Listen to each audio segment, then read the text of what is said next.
스마트폰을 아침에 충전을 하면 저녁 때쯤이면 거의 다 소모가 되는 경우가 많이 있습니다.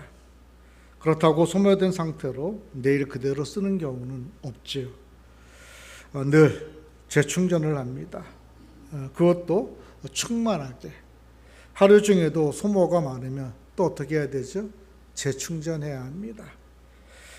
우리 신앙이 전에는 열심으로 예수님을, 하나님을 섬겼는데 언제가부턴가 그 열정이 식어버리는 경우가 있어요.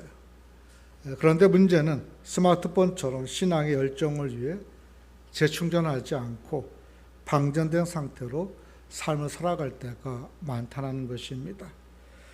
코로나 이후 더 그런 것 같습니다. 그러다 보니 삶의 현장에서 항상 기쁨이 아니라 항상 짜증이 나고 쉬지 말고 기도해야 하는데 쉬지 않고 일만 합니다. 범사에 감사해야 하는데 모든 일에 불평과 원망만 나요. 예배드리는 것이 기다려지는 것이 아니라 힘이 들고 짐이 되어버리게 돼요. 오늘 본문에서 사도 바울은 우리에게 본문 18절에서 술 취하지 말라, 이는 방탕한 것이니 오직 성령으로 충만함을 받으라고 말씀하고 있습니다. 바울은 술 취함을 방탕한 것으로 어리석은 자의 모습으로 말씀하고 있어요. 불신 세계, 예수 믿지 않은 세계에서는 술 취하는 일이 일반화되어 있어요. 하지만 초대교회 내에서도 심각한 문제 중에 하나였습니다. 술 취함이. 에베소가 있던 소아시아 지방은 포도 산지였고 또 주님들이 대개 사교적인 생활을 했던 상인들로 무역하는 업자들로 구성되어 있어요. 그러다 보니까 손님을 대접하는 경우가 많이 있었습니다. 그러다 보니까 뭘로 대접하게 돼요? 술로 대접하게 되고, 술이 그걸로 끝나는 것이 아니라 2차, 3차로 흐르면서 방탕함으로 흐르게 되었다는 것입니다. 근데 그 영향력을 누가 받았다? 예수 믿고 하나님 자녀 되었다라는 에베소 성도들 가운데에도 그런 모습이 그대로 있었던 것이죠. 그래서 오늘 사도 바울은 그런 에베소 교회 성도들을 바라보면서 술 취하지 말고 그것은 방탕한 것이니까 성령으로 충만함을 받으라고 이야기합니다. 이렇게 말을 하는 이후 19절부터 22절까지는 성령 충만함을 받은 성도들의 삶의 모습이 어떤 것인지를 말씀하고 있어요. 술에 취한 사람은 다른 사람의 말에 복종하는 것이 매우 힘들어요. 이미 술의 노예가 되었기 때문에 술에 의해 움직임으로 다른 사람을 배려할 수도 없습니다. 누가요? 술 취한 사람. 다른 사람의 유익을 생각할 수도 없고 다른 사람의 명령에 복종할 수도 없는 것이 술 취한 사람의 삶입니다. 따라서 술 취함과 성령 충만의 상태가 복종이라는 문제 앞에서 대립되게 되어 있어요. 성령 충만 사람에게 나오는 것은 상대방을 배려하여 예수 그리스도의 말씀대로 자기 자신의 주장을 죽이고 상대방의 말에 복종합니다. 그러나 술 취한 사람은 온 세상이 자기 것이냐, 모든 일들을, 모든 사람들을 자기의 종으로 삼으려고 해요. 아나무인이라는 말 그대로 어떤 사람의 말도 귀에 들어오지 않는 것이죠. 그러나 성령 충만한 사람은 소극적인 사람도 담대한 믿음을 가집니다. 그래서 내가 해야 될 것, 하지 말아야 될 것들을 분별해내는 것이죠. 술에 취하면 얌전했던 사람도 만용을 부립니다. 담대한 믿음과 만용은 질적으로 완전히 다른 것이에요. 술 취했다는 것은 꼭 술 취한 것만 말하는 것이 아닙니다. 자기 자신이 주인이 되어서 살아가는 생활을 이야기해요. 내가 내 인생의 주인이라는 생각, 이것은 성경에 보면 술 취한 생활입니다. 예수 믿는 생활은 성령 충만한 생활이에요. 성령 충만한 생활은 어떤 생활입니까? 예수 그리스도가 내 삶의 주인이라고 고백하는 것이. 그러니까 내 인생의 주인은 나다라고 얘기하는 것은 아직 성령에 취했다 못 취했다 못 취한 것입니다. 세상에 취해 있는 것이, 술에 취해 있는 것입니다. 그러나 내가 성령에 취해 있으면 내 삶의 주인은 누구시다? 그리스도라고 생각하기 때문에 오늘 내가 내 삶의 주인처럼 사는 것이 아니라 주의 종처럼 살게 되는 것입니다. 따라서 우리가 인생의 주인을 하나님으로 모실 것이냐 아니면 마귀에게 둘 것이냐, 둘 중에 하나를 선택할 수밖에 없는 것입니다. 경계선이 없어요.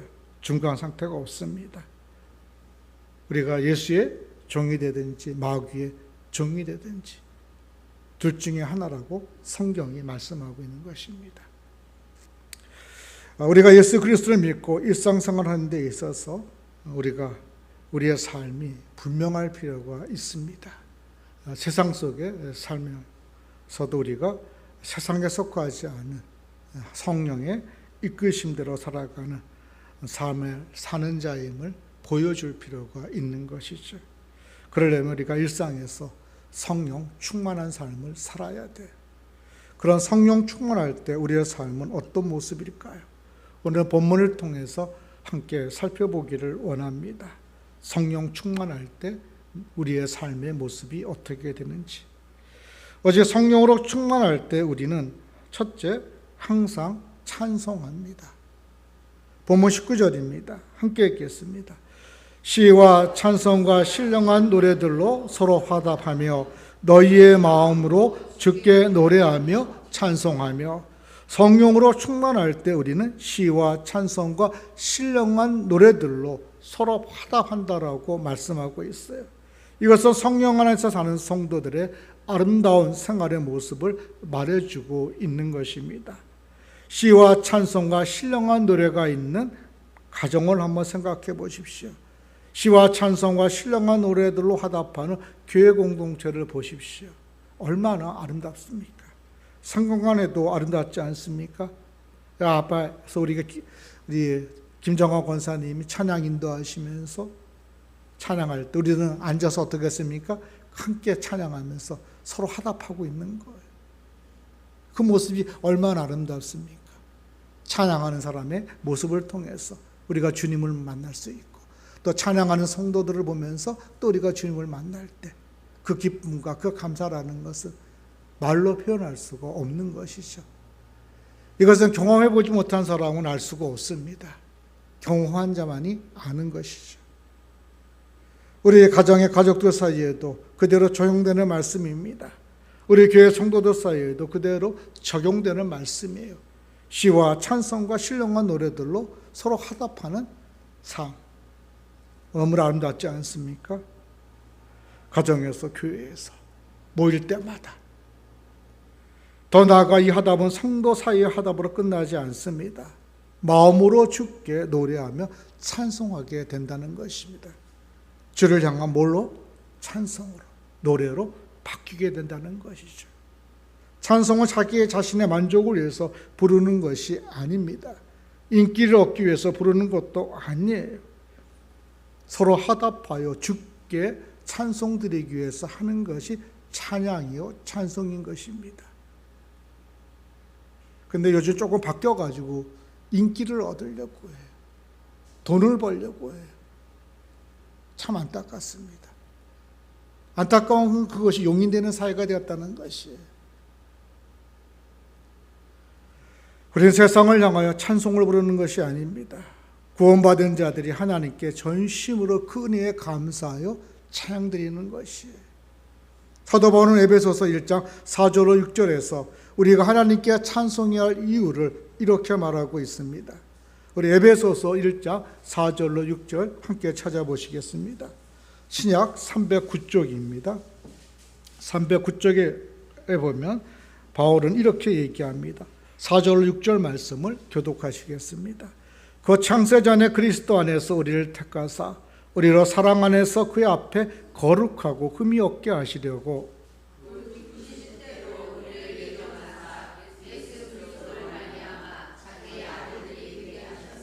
함께 읽겠습니다.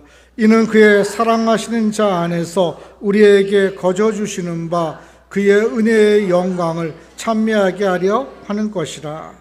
하나님께서 창세 전에 우리를 택하신 목적이 뭐라고 말씀하고 있어요? 하나님의 은혜와 영광을 찬송하게 하려는데 목적이 있다라고 얘기합니다. 이사야 선지자는 이사야 43장 28절에서 이 백성은 하나님께서 내가 나를 위하여 지었나니 나의 찬송을 부르게 하렴이라고 말씀하고 있어요. 시편 33편 1절에서 시편 기자는 너희 의인들아 여호와를 즐거워하라. 찬송은 정직한 자의 마땅히 할 바라고 말씀하고 있습니다. 믿음으로 의롭다움을 받은 자들이 누구를? 하나님을 찬송함이 마땅하다는 것이죠. 시편 22편 3절에서 다윗은 이스라엘의 찬송 중에 거하시는 주여 주는 거룩하시나이다라고 이야기하면서 찬송 중에 누가 거하시다? 하나님이 우리와 함께 하심을 고백하고 있어요. 여기에서 우리는 하나님께서 우리의 찬송을 얼마나 기뻐하시고 즐거워하는지 알 수 있습니다. 사무엘상 16장 23절에 보면 다윗이 찬송할 때 무슨 일이 일어났습니까? 사울 속에 있던 악령이 떠나는 놀라운 역사가 일어났습니다. 오늘 여러분의 가정에 지르고가 있고 우환이 있습니까? 찬송하시기 바랍니다. 모든 근심과 걱정이 떠나가게 될 거예요. 어느 중에? 찬양 중에. 근심과 염려가 올 때 그거 생각하지 마시고 찬양하세요. 그럼 떠나갑니다. 제가 늘 그걸 경험해요. 왜 저라고 우환이 없고 왜 걱정이 없겠어요, 여러분? 그때 아마 어떻게? 찬송 부르면요 서서히 떠나갑니다.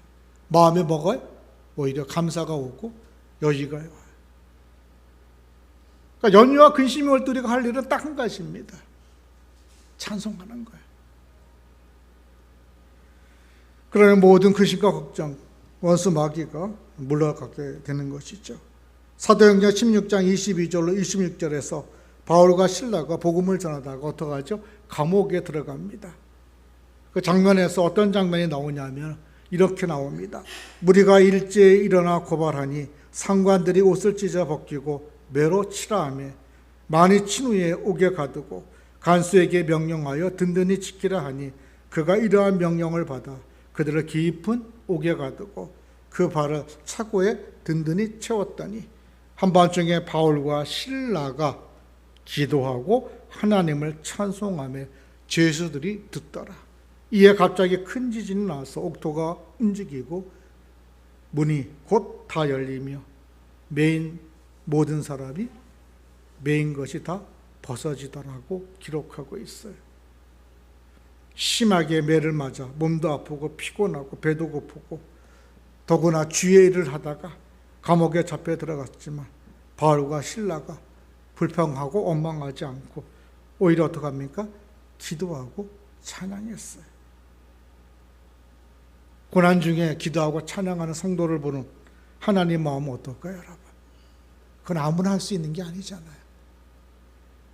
아무나 고난 중에 찬양할 수 없습니다. 고난 중에는 찬양이 안 나와요, 대부분. 뭐가 나옵니까, 여러분? 불평이 나와요. 그죠? 그러나 신앙의 연조가 있으신 분들은 뭐가 나옵니까? 찬양이 나오게 돼 있어요. 왜? 이 모든 것을 합력하여 선을 이루신 누구에 대한? 하나님에 대한 경험이 있습니까? 없습니까? 있어요.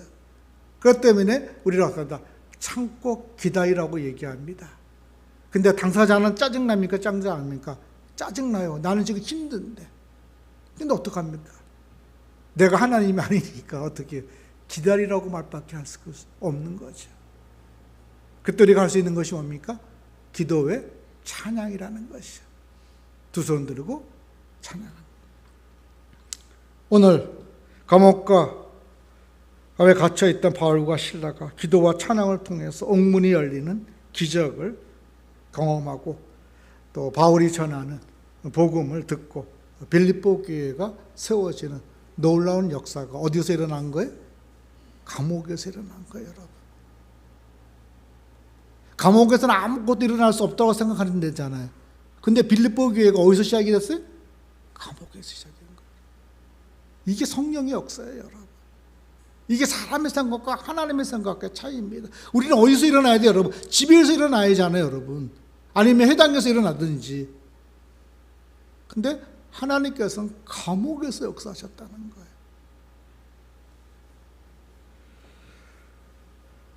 예수님은 요한복음 4장 24절에서 하나님은 영이시니 예배하는 자가 영과 진리로 예배할지니라고 말씀하셨습니다. 그러므로 우리가 성령 충만한가 아닌가를 시험하는 방법은 이렇게 자기 자신에게 물어보면 되는 것입니다.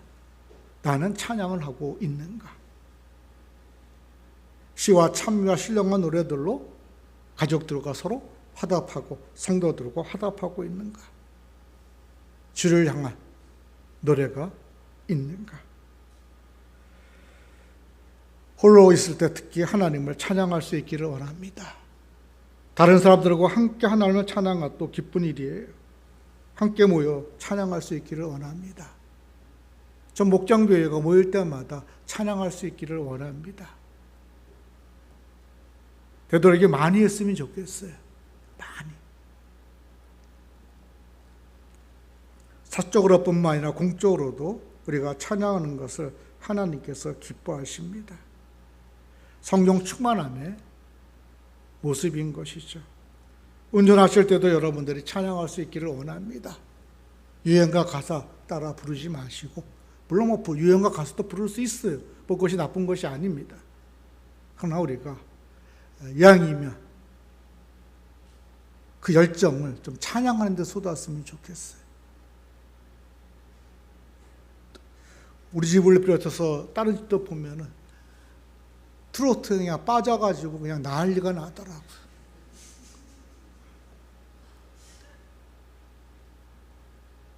빠질 수 있죠. 빠질 수 있어요. 그러나 우리가 성령 안에서 어떻게 됩니까? 절제할 수 있어야 되는 거예요. 절제.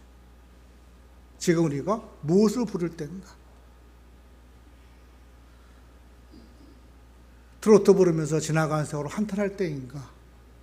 그때와 그 시는 알 수 없지만 주님 다시 오실 그날을 생각하며 주의 날을 준비하는 찬양을 올릴 것인가? 이 정도는 시대로 구별할 줄 알아야 된다는 것입니다.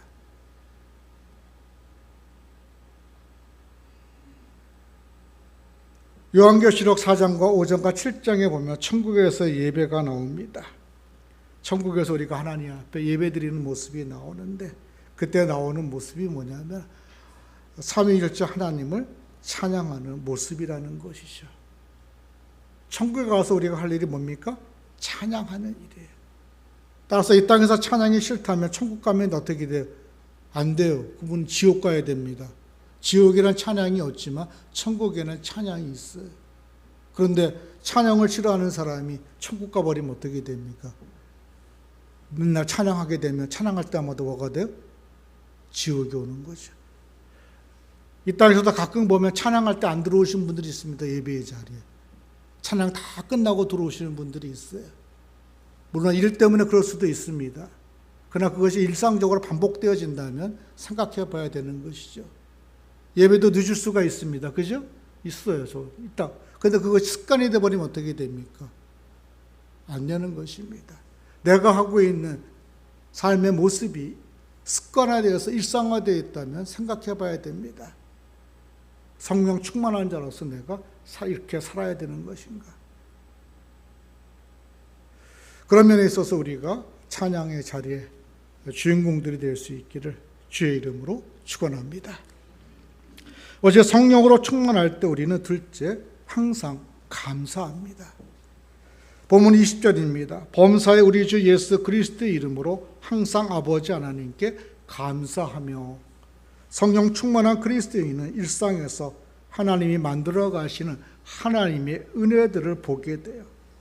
그래서 우연히 일어나는 것이 없습니다. 하나님께서 일하심을 일상에서 발견하게 돼요. 설거지하면서, 밥하면서, 직장에서 일하면서, 운전하면서, 집 나르면서, 청소하면서 그 속에서 나와 함께 하시는 하나님을 경험하고 또 베푸시는 하나님의 손길들을 경험하게 됩니다. 그러면 감사가 나올까 안 나올까요? 감사가 나오는 거죠. 우리가 청소하고 설거지하고 빨래하고 일하면서 감사가 안 나오는 이유는 한 가지입니다, 여러분. 나와 함께 하시는 누구의 손길을 의지가 못할 때, 하나님의 손길을 느끼지 못할 때 그래요. 같은 설거지도, 같은 빨래도 하나님이 나와 함께 하심을 느끼면서 할 때는요, 기쁨이 나고 찬양이 나옵니다. 힘들지 않아요. 그런데 내가 한다고 생각하면 어떻게 돼요? 짜증이 나요. 내가 이거 하려고 태어났는가? 근데 그것은 뭐가 관계있다? 성령 충만과 관련있다는 거예요. 내가 성령 충만하면 힘들지 않아요, 여러분. 근데 성령 충만하지 않으니까 짜증이 나는 거예요. 내가 교회에서 일해야 되는 거야. 권사가 돼서 장로가 돼가지고 목사가 돼가지고 이 청소를 내가 해야 돼? 빨래를 내가 해야 돼? 이렇게 생각이 드는 거예요. 내가 성령 충만하면 그곳에서 누가 함께 하시기 때문에, 하나님이 나와 함께 하시기 때문에, 그 일을 통해서 하나님의 역사가 나타나기 때문에 모든 일이 어떻게 해요? 감사할 수밖에 없는 것이죠. 그래서 사도 바울은 골로새서 3장 17절에서 또 무엇을 하든지 말에나 일에나 다 주 예수의 이름으로 하고 그를 힘입어 하나님 아버지께 감사하라고 말씀하고 있어요. 예수의 이름을 힘입어 하나님께 감사라는 것이죠. 왜냐하면 믿음이 있기 때문에 그렇습니다. 바울은 로마서 8장 28절에서 하나님을 사랑하는 자, 곧 그 뜻대로 부르심을 입은 자들에게는 모든 것이 합력하여 선을 이룬다라고 말씀하고 있어요. 그렇기 때문에 이 비밀을 아는 성도는 성령 충만할 때 범사에 어떻게 합니까? 감사할 수밖에 없는 것이죠. 이 일을 통해서 하나님께서 하실 일들에 대한 뭐가 있기 때문에, 그림이 있기 때문에, 다니엘이 하나님이 해줄 것을 믿는 기도와 감사로 그가 그 앞에 닥쳐온 환난과 고난을 이겨냈습니까? 못 이겨냈습니까? 이겨냈어요. 사자굴에 들어갈 것을 빤히 알면서도 그는 하루에 3번씩 예루살렘을 향해 기도했어요. 그런데 그냥 기도한 것이 아니라 하나님께 감사하면서 기도했다는 거예요. 다니엘의 기도와 감사, 이것이 합력하여 선을 이뤘음을 우리가 잘 알고 있습니다. 그런가 하면 요셉은 어떻게 했습니까? 형들에게 의해서 왕따 당하고 팔려서 애굽의 노예로 갔잖아요, 여러분. 어린 나이에. 한번 생각해 보십시오. 자기 인생에 이런 일이 있다고 한번 생각해 보세요. 두고두고 하나님 원망할 겁니다. 내가 애굽의 총리가 되면 뭐합니까?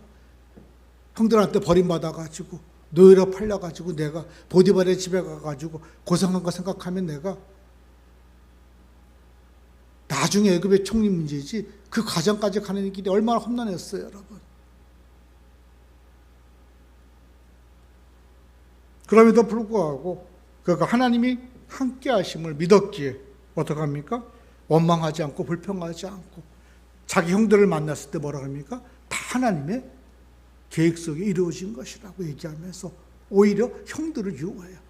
나를 팔아버린, 구덩이 속에 던져버린, 죽이려고 했던 형들을 어떻게 합니까? 다 용서하고 끌어안잖아요, 여러분.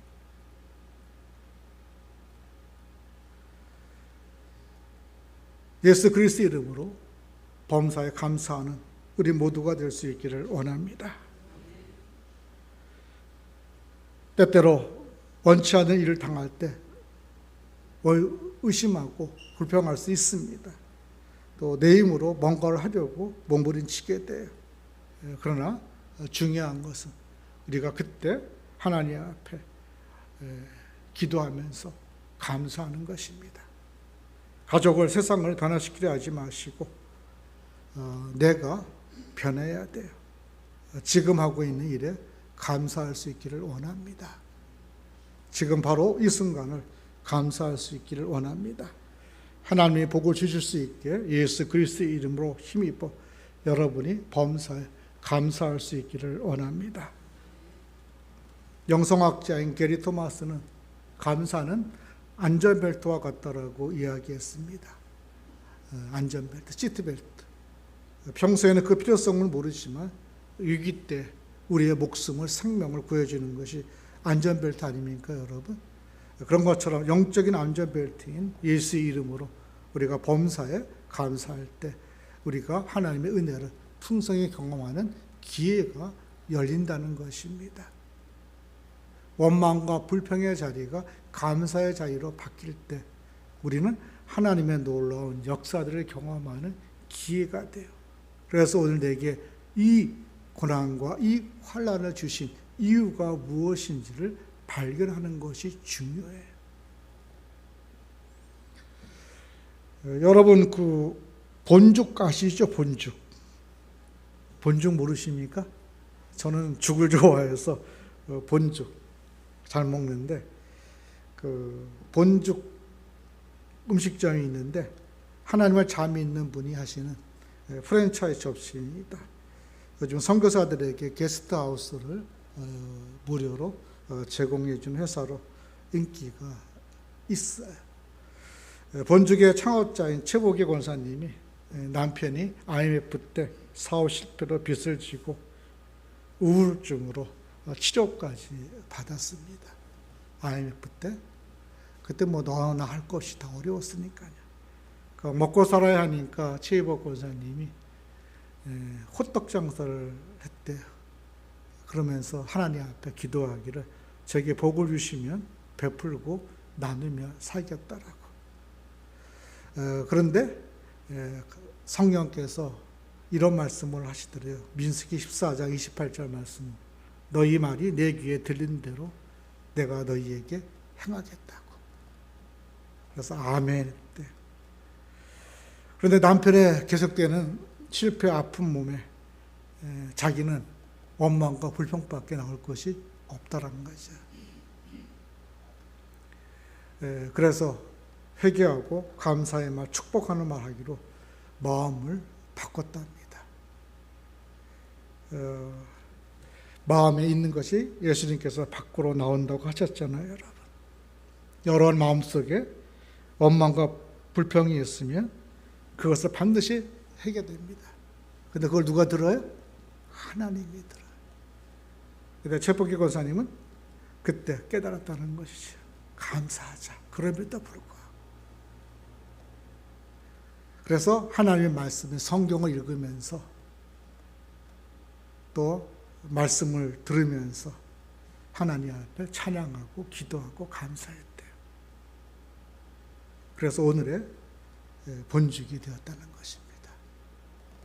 그러면서 항상 잊지 않는 것은 하나님 앞에 자기가 원망과 불평의 신자에서 감사의 신자로 바뀌니까 자기 인생이 바뀌더라는 것입니다. 오늘 우리 민들레 지구촌교회 성도들이 이런 성도들이 될 수 있기를 원합니다. 주께서 내게 고난 허락하셨다면 우리에게 원하시는 건 저는 한 가지라고 봐요. 그럼에도 불구하고 감사하는 것. 그것을 우리는 어디서 배웁니까? 성경에서 배우고 말씀을 들으면서 배우잖아요. 여러분이 예배당에 나와서 말씀 읽을 때 대부분 얘기가 그 얘기 아닙니까? 고난 중에 환난 중에 시커 원망하고 시커 불평해. 그럼 하나님께서 갚아주실 거야 그럽니까? 안 갚아주실 거야 그래요. 안 갚아주신다 그래요. 감사하라 그래요. 오늘 여러분이 이 감사를 회복해서 여러분의 가정이 여러분을 통해서 회복될 수 있기를 원합니다. 오직 성령으로 충만할 때 우리는 셋째, 피차 복종합니다. 본문 21절입니다. 그리스도를 경외함으로 피차 복종하라. 성령 충만함을 받으면 그리스도를 경외하는 생활을 하게 됩니다. 아무나 그리스도를 경외할 수가 없습니다. 하나님을 예배할 수 없어요. 성령으로 거듭난 그리스도인만이 하나님을 경외할 수가 있습니다. 그래서 이 경외함으로 말미암아 어떻게 됩니까? 서로 복종하는 삶을 살게 된다는 것입니다. 성령 충만하여 서로가 서로에 복종하는 일은 가정에서, 교회에서, 공동체를 세우는 일에 꼭 필요한 것입니다. 사람은 인간관계 없이는 살 수 없도록 지음받았습니다. 창세기 2장 18절에서 여호와 하나님이 이르시되 사람이 혼자 사는 것이 좋지 아니하니 내가 그를 위하여 돕는 배필을 지으리라 하시니라. 그 당시 아담이 있던 곳이 어디입니까, 여러분? 에덴 동산이에요. 에덴 동산은 그 모든 것이 완벽하게 갖춰져 있던 곳입니다.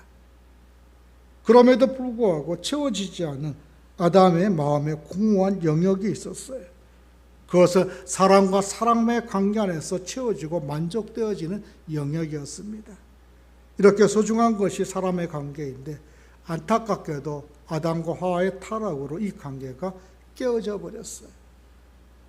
하와를 향해 이는 내 뼈 중에 뼈요 살 중에 살이라고 고백했던 아담이었는데 타락이 어떻게 됩니까? 하나님께서 내게 함께하게 하신 저 여자로 말미암아 내가 먹게 되었더라고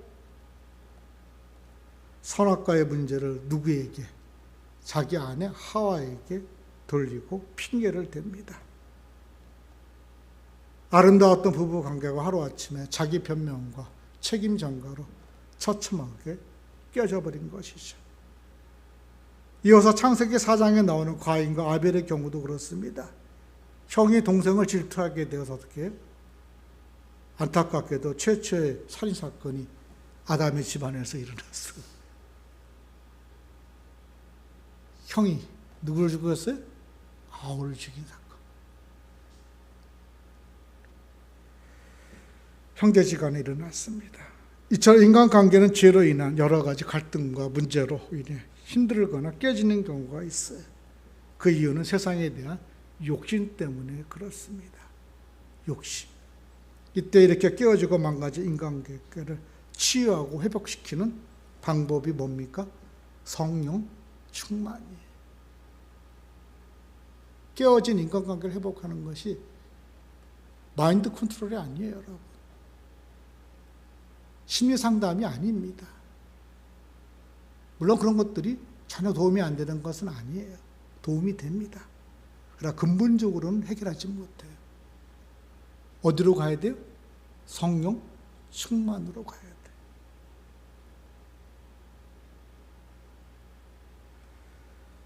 성령 충만하여 그리스도를 경외함으로 피차 복종할 때 해결되는 것입니다.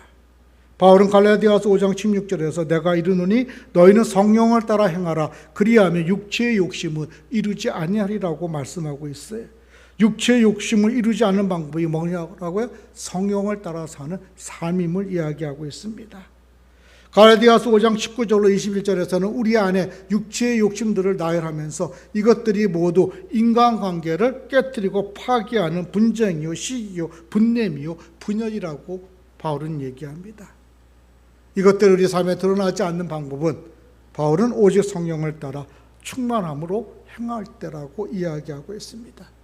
그래서 갈라디아서 5장 22절로 23절에서 성령의 열매는 사랑과 희락과 화평과 오래 참음과 자비와 양성과 충성과 온유와 절제라고 말하면서 우리가 성령을 따라 맺어야 인생의 삶의 열매들을 이야기하고 있어요.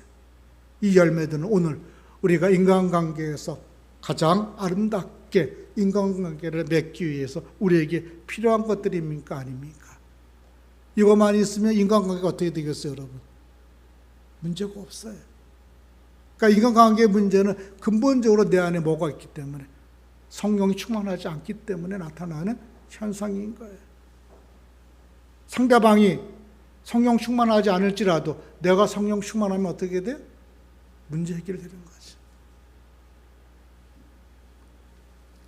결국 우리가 성령 충만함을 받으면 우리의 인격과 성품이 성령의 열매들로 변화되고 온전한 하나님이 기뻐하실 인간관계로 바뀌게 되는 것입니다. 그래서 성령으로 충만한 삶이란 공동체 안에서, 가정 안에서, 직장 안에서, 교회 안에서 다른 사람과 어떻게 더불어 살아가고 어떻게 행동하는 삶으로 증명하는 것에 달려있는 것입니다. 그래서 하나님이 여러분들을 가정으로 부르셨고 직장으로 부르셨고 교회 공동체로 부르셨어요. 그 공동체를 통해서 여러분들이 성령 충만한 삶을 살게 하려고. 야곱과에서는 형제로서의 갈등이 있었습니다. 그런데 나중에 그들이 극적인 화해를 하죠. 화해하기 있기 전 야곱은 분일해서 하나님과 대면하는 영적인 충만함을 경험합니다. 하나님의 영이 그에게 임한 거죠. 그 이후 야곱이 에서를 대할 때 내가 형님의 얼굴을 본 적 하나님의 얼굴을 본 것 같다라고 이야기합니다. 야곱이 뭘 체험했어요? 성령 체험을 한 거죠. 그리고 나서 그가 바뀌었어요. 야, 형의 얼굴이 뭘로 바뀌어? 하나님 얼굴로. 원수의 얼굴이 뭘로 바뀐 거예요, 여러분? 하나님 얼굴로 바뀐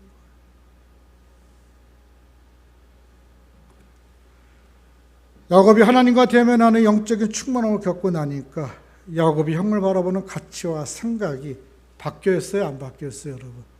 가치와 생각이 바뀐 것입니다. 우리가 이렇게 성령으로 충만함을 가질 때 우리는 피차 복종할 수가 있는 것입니다.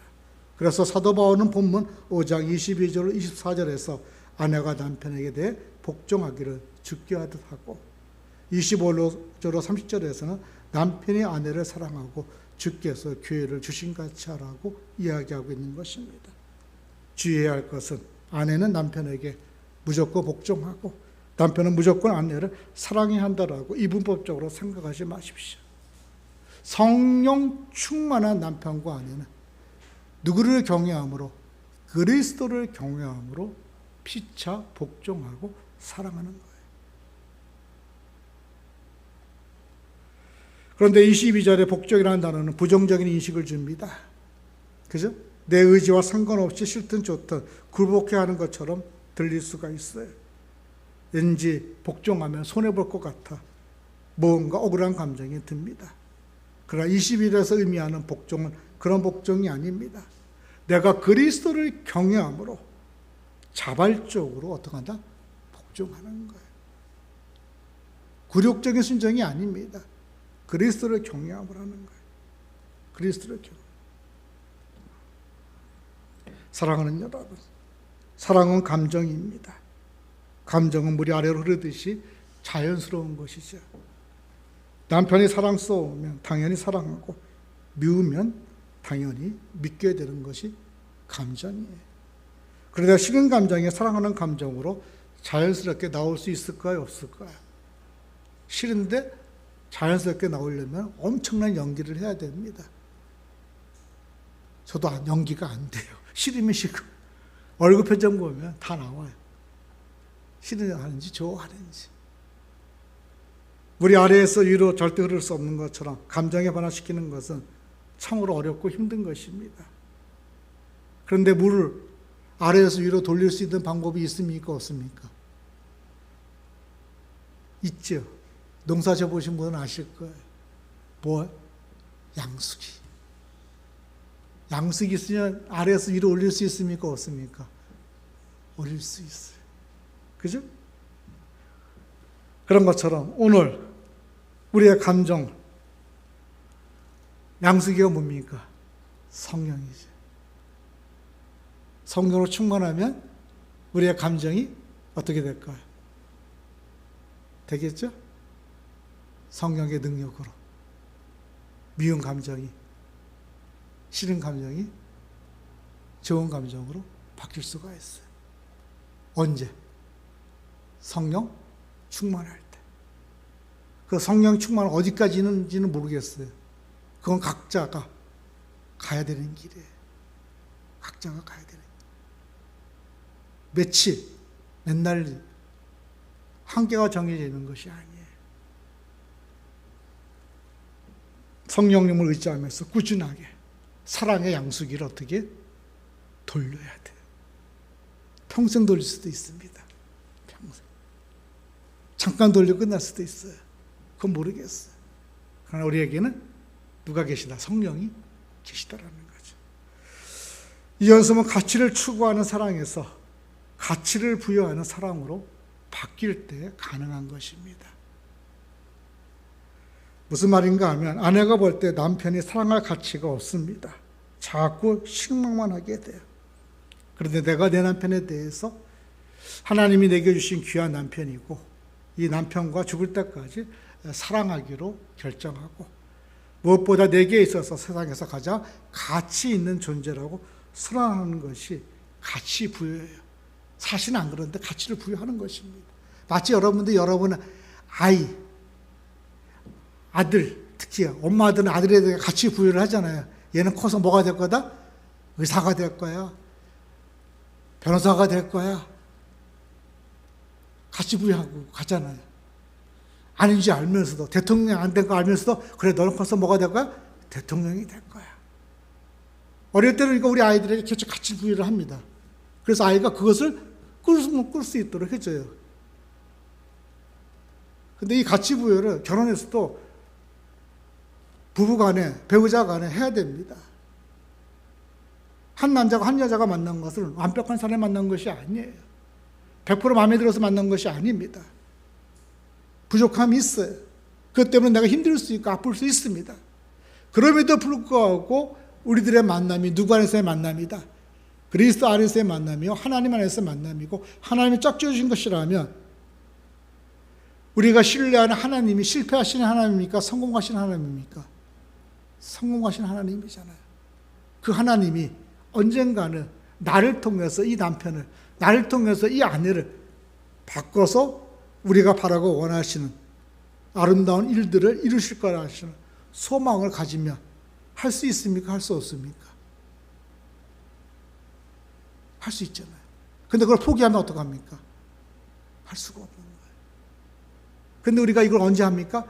부모가 자식할 때 그러는 거예요. 대부분의 부모는 보면 자식한테 가치 부여를 합니다. 그 능력이 안 됨에도 불구하고 자식이 그거 한다 그러면은 가치 부여, 그래, 해봐.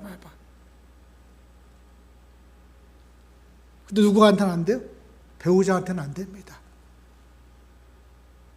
근데 배우자한테 해야 돼요, 여러분.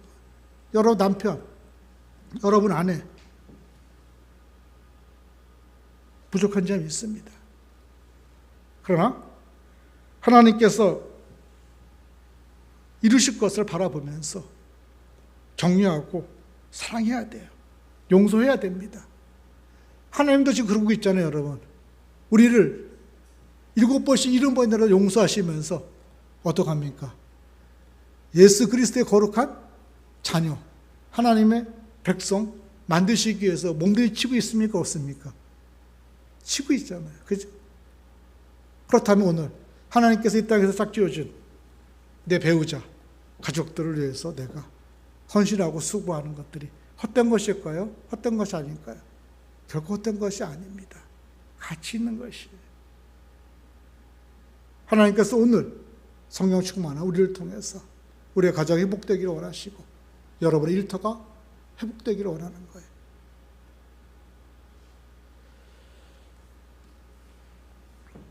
가정은 내가 행복해지기 위해서 상대방을, 인생을 끌어들이는 것이 아닙니다. 세상은 그래요. 내가 행복하기 위해 조건에 맞는 사람과 배경을 갖다 놓는 것이 아니고 다른 인생을 끌고 와서 비교하는 것도 아닙니다. 가정의 시작은 상대방의 결핍을 채우기 위해 시작되었다는 것을 잊지 마시기 바랍니다. 아담의 결핍을 채우기 위해서 하나님께서는 하와를 보내셨어요, 여러분. 서로의 결핍, 연약함을 채우기 위해서 만나게 하신 것이고 그걸 통해서 하나님께 영광 돌리게 하시고자 하는 거예요. 그런데 우리는 지금 너무나 세상 조건에 끌려다니고 있어요. 너나 할 것 없이. 젊은 사람들은 젊은 사람대로, 나이 든 사람 나이 든 사람대로. 다시 한번 사랑의 양수기를 성령 안에서 돌릴 수 있기를 주의 이름으로 축원합니다. 기도하시겠습니다.